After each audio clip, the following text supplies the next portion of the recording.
លេខ2ហើយណាលេខ3ទៅមកខាងនេះអាមេរិកឡាទីនណាគេថាពួកអាមេរិកឡាទីនពួកប្រេស៊ីលពួកខាងក្រោមនេះមានអាឡង់ទីននេះប្រេស៊ីលនេះពួកមេស៊ីកូណាហើយលេខ2របស់យកចំជាមួយលេខ3នឹងទាឃើញរឿងនឹងអោបប្រវេគេចាប់បញ្ជូនមកច្រើនណាព្រោះនេះអាត្រាមកវាគេចាប់បញ្ជូនមកដល់ពេលចាប់បញ្ជូនមកអាត្រានេះវាបានខ្វះកម្លាំងពលកម្មអាមេរិកខ្វះកម្លាំងពលកម្មចាប់អ្នកខុសច្បាប់ចូលពីមុនវាបានពួកមីស្គូពួកអីនេះឡើងពីកន្លែងនេះឡើងមកខាងនេះនេះជាប់តាមលេខ3ចាប់ផ្លឹងចាប់ដាក់គោកចាប់អីចាប់បញ្ជូននេះណាតួខាងក្រោមនេះគឺតួពួកអាសង់ទីនពួកប៉ារ៉ាហ្គាយពួកវីរ៉ាហ្គាយពួកអីជាដើម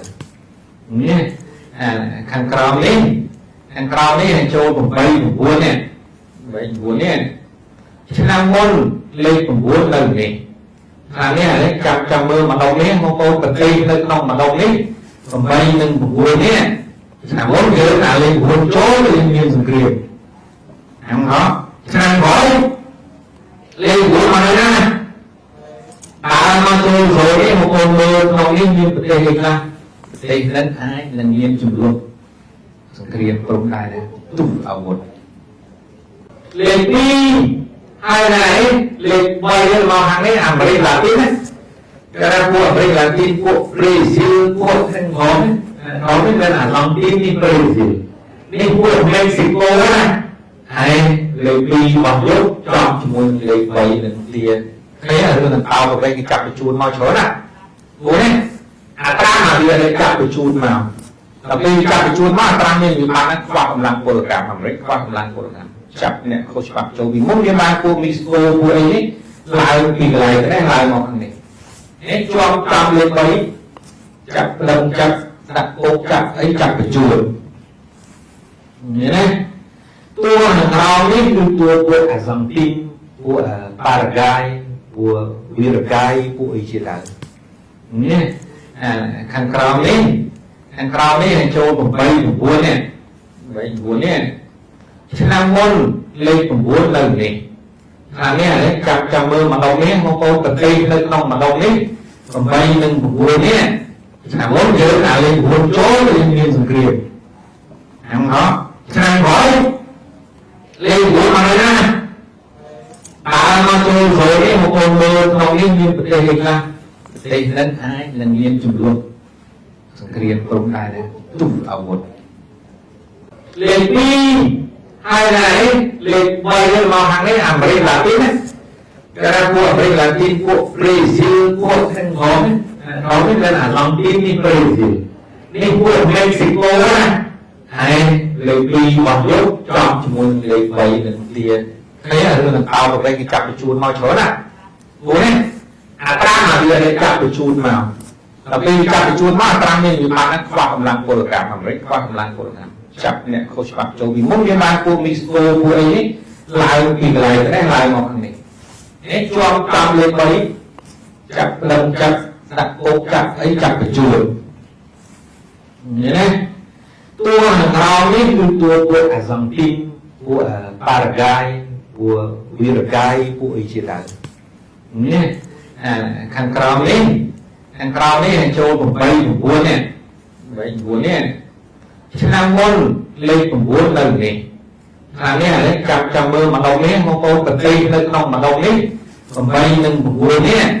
ឆ្នាំមុនយើងអាលេខ9ចូលវាមានសង្គ្រាមហ្នឹងហ៎ឆ្នាំក្រោយលេខ9មកណាបានមកចូលrồiនេះមកអូនមើលក្នុងនេះមានប្រទេសអីខ្លះប្រទេសហ្នឹងអាចនឹងមានចំនួនសង្គ្រាមព្រំដែនទុំអាវុធលេខ2ហើយណា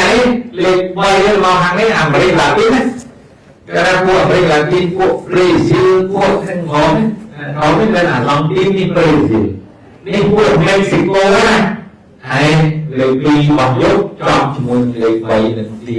ឃើញរឿងនឹងអោបប្រវេគេចាប់បញ្ជូនមកច្រើនណាព្រោះនេះអាត្រាមកវាគេចាប់បញ្ជូនមកដល់ពេលចាប់បញ្ជូនមកអាត្រានេះវាបានខ្វះកម្លាំងពលកម្មអាមេរិកខ្វះកម្លាំងពលកម្មចាប់អ្នកខុសច្បាប់ចូលពីមុនវាបានពួកមីស្គូពួកអីនេះឡើងពីកន្លែងនេះឡើងមកខាងនេះនេះជាប់តាមលេខ3ចាប់ផ្លឹងចាប់ đặt bộ chặt ấy chặt cái chuột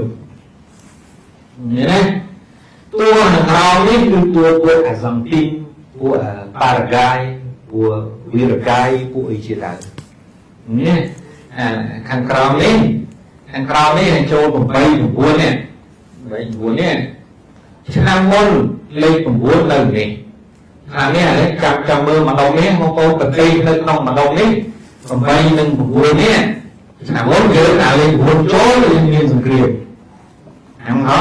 ឆ្នាំក្រោយយន្តហោះយោធាសហរដ្ឋអាមេរិកជាង150គ្រឿងបានហោះហើរពីពេញមេឃនៃវេណេស៊ុយឡាក្នុងនោះមានដ្រូននិងយន្តហោះចម្បាំងចំនួនក្រោយដែលធ្វើឲ្យប្រព័ន្ធរ៉ាដាការពារដែនអាកាសរបស់វេណេស៊ុយឡាបានខ្វាក់នៃទាំងអស់ទីក្រុងការអាកាសទាំងមូលត្រូវបានកាត់ផ្តាច់ចរន្តអគ្គិសនីឲ្យងងឹតស្លុបដើម្បីងាយស្រួលដល់កងកម្លាំងពិសេស Data Force សម្រុកចូលភ្លាមបន្ទាប់មកកងកម្លាំងពិសេសបានចុះពីអធម្មបរិយាហើយសម្រុកចូលទៅក្នុងវិមានដែលគេចាត់ទុកជាបន្ទាយដែករំពេចនោះសម្លេងទុះយ៉ាងខ្លាំងបានមកលើឡើងកងកម្លាំងពិសេស Data Force របស់សហរដ្ឋអាមេរិកបានសម្រុកចូលទៅដល់មាត់ទ្វារដែកនៃជំរកសម្ងាត់មិនមែនប្រើគ្រាប់បែកទេតែពួកគេបានប្រើឧបករណ៍កាត់ដែកកម្ដៅខ្ពស់បានបាញ់ការភ្លើងចាស់ពេញផ្លូវក្នុងដីដើម្បីទម្លុះទ្វារដែកកម្រាស់រាប់សង់ទីម៉ែត្រត្រឹមតែប៉ុន្មាននាទីប៉ុណ្ណោះទ្វារដែកដ៏រឹងមាំបានរលាយហើយកងទ័ពសហរដ្ឋអាមេរិកបានសម្រុកចូលទៅដល់មុខលោកម៉ាដូរ៉ូតែម្ដងត្រឹមតែរយៈពេល30នាទីប៉ុណ្ណោះប្រតិបត្តិការទាំងមូលត្រូវបានបញ្ចប់លោកម៉ាដូរ៉ូនិងភរិយាត្រូវបាននាំឡើងឧទ្ធម្ភិកចក្ររួចដឹកបញ្ជូនទៅកាន់នាវាចម្បាំង USS Iwo Jima រូបភាពដែលពិភពលោកតក់ស្លុតបំផុតគឺរូបភាពដែលលោកត្រាំបានបង្ហោះលើបណ្ដាញសង្គមបង្ហាញលោកម៉ាដូរ៉ូក្នុងសម្លៀកបំពាក់កីឡាពណ៌ប្រផេះត្រូវបានរំភ្នែកនិងខ្នោះដៃនៅលើនាវាចម្បាំងសហរដ្ឋអាមេរិកបច្ចុប្បន្នលោកត្រូវបានបញ្ជូនទៅដល់ទីក្រុងយូយ៉កដើម្បីត្រៀមឡើងតុលាការពីបទជួញដូរគ្រឿងញៀននិងភេរវកម្មនេះគឺជាទីបញ្ចប់នៃមេដឹកនាំដែលធ្លាប់អួតអាងថាគ្មាននរណាធ្វើអ្វីខ្លួនបានលោកម៉ាដូរ៉ូធ្លាប់មានកងទ័ពរាប់សែននាក់ការពារបែរជាត្រូវកងកម្លាំងពិសេសរបស់សហរដ្ឋអាមេរិកចូលទៅចាប់ខ្លួនដល់បន្ទប់ដេកទាំងកណ្ដាលអាត្រាតើនរណានឹងក្លាយជាសេដ្ឋីប្រាក់ពាន់លានដុល្លារ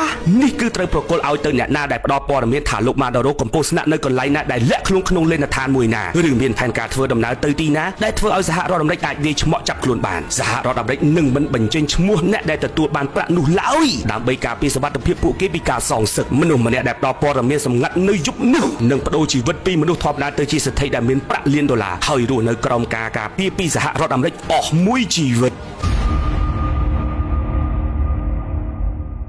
ឱកាសពិសេសបានមកដល់ហើយសាកលវិទ្យាល័យហុងស៊ុយបានបើកវគ្គសិក្សាជ័យភូមិជោគលាភចាប់ផ្ដើមចូលរៀននៅថ្ងៃទី